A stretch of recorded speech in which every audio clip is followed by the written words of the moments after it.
Bugün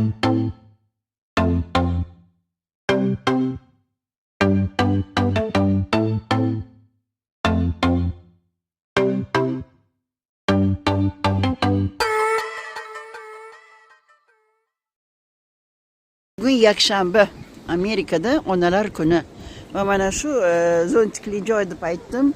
Juda ham ko'p insonlar dam olgani kelgan va men yo'lda yana bir qiziq joyni uchratdim. Mana hozir oldiroqdan ko'rsataman. Menimcha yozig'i ko'rindi va shu yerga kiramiz.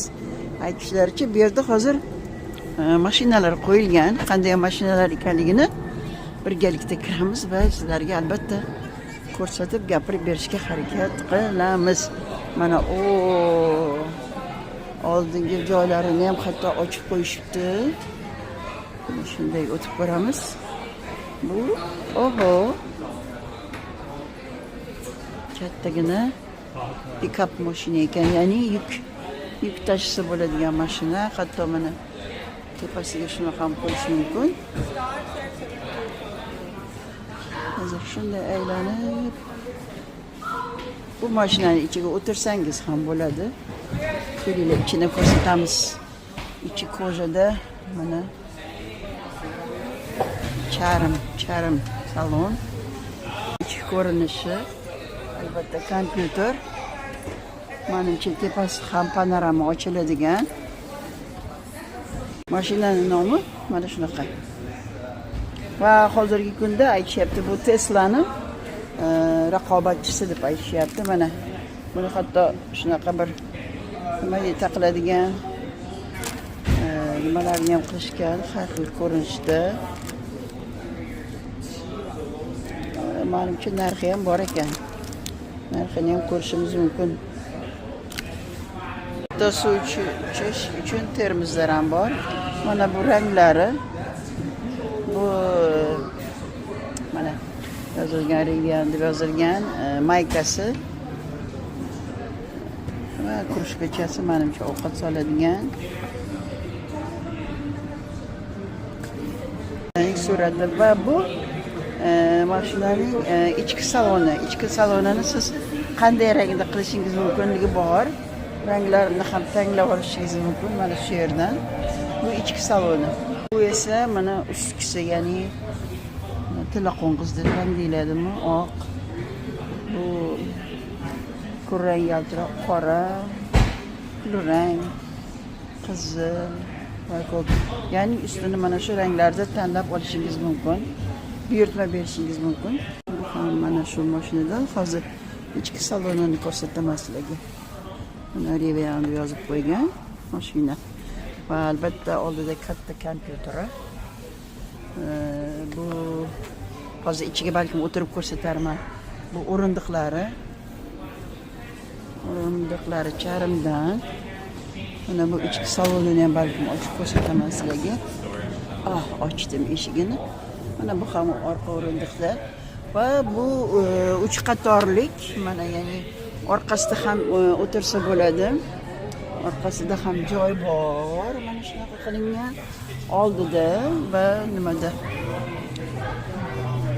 bu eshiklari va bu tepasida buni ham yuk ortishingiz mumkin. Boya ko'rsatganim yuk tashiydigan bo'lsa, bu o'zingiz uchun olasiz. Uzoq yo'llarga safarga chiqqanda mana shunaqa mashinaga o'tirib ketishingiz mumkin. Mana bu yerdan ham hozir ko'rsataman sizlarga. O'rindiq eshiklari. Bu esa kelinglar qaldiragini ham ko'rsatay sizlarga. Mana bu esa oldidan mana bu Rivian deb yozib qo'yibdi. Oynalari. Va mana shu yerdan ochib mana shu yerga o'tirishimiz mumkin. Hozir mana kompyuterda ko'rsatyapti eshiklar ochiqligi. Bu rul. Mana bu dizaynerini qaranglar, qanday qilingan. O'rindiqlar mana bu yerda ham. Bu mana pedal qismlari. Balkim men o'tirib ko'rsatarman hozir.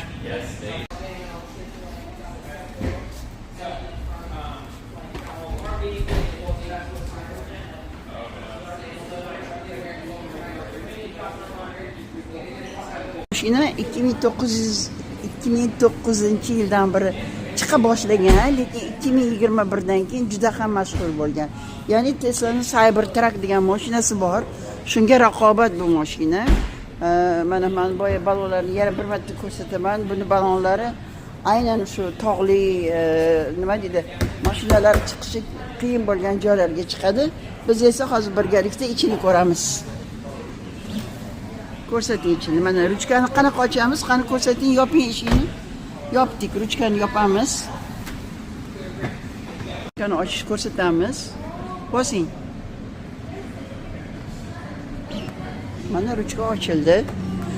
Endi bagajni yopamizmi? Qanaqa yopamiz bagajni? Orqani bagajni.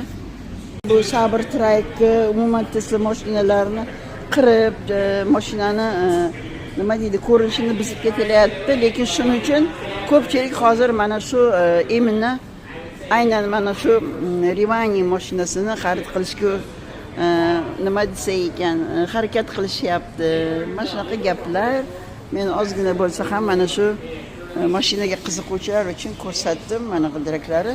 Aynan mana shu ikkita mashinani qo'yib qo'yishdi. Insonlar ko'rib, aynan shu tog'li joylarga chiqqanda, yurish qiyin bo'lgan joylarga chiqqanda mana shu mashinalarni xarid qilishlari mumkin. Sayohatga chiqmoqchi bo'lsangiz, mana shu mashinaga buni ya'ni biz nima deymiz, vagoncha deyiladi, lekin bu uycha. Hozir ichkarisini ko'ramiz birgalikda. Mana shu yerdan ko'pchilik kirar ekan. Biz ham kiramiz albatta. Mana shu yerda bu oynasi, setka tutilgan oynasi ham bor ekan, lekin shunlarni qaranglar. Bemalol shuni tortib ketadi. Mana bolalar uchun ichkari, bu ichkarisida bolalar uchun shug'ullanish mumkin bo'lgan shkaflar qo'yilgan albatta. Mana xolodilnigi bor ekan ichida. Muzlatgich ichida. Bu har xil narsalar qo'yish mumkin bo'lgan. Men erinmasdan bu vagoncha ichi mana hatto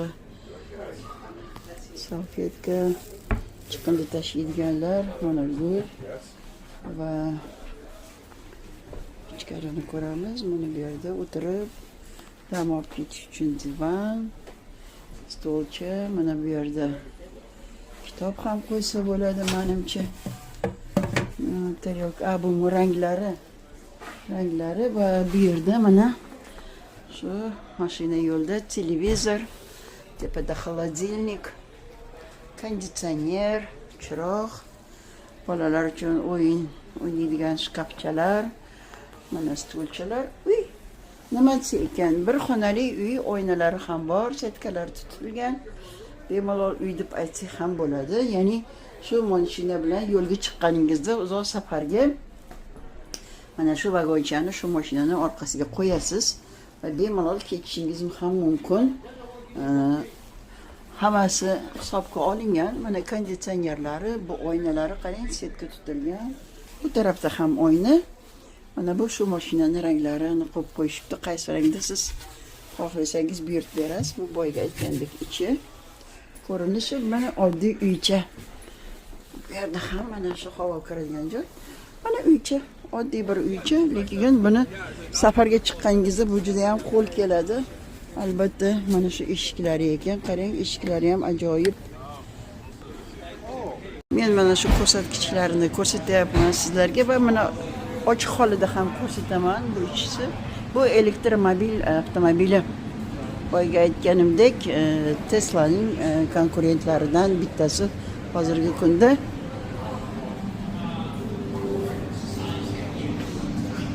Hayır, salomat bo'linglar.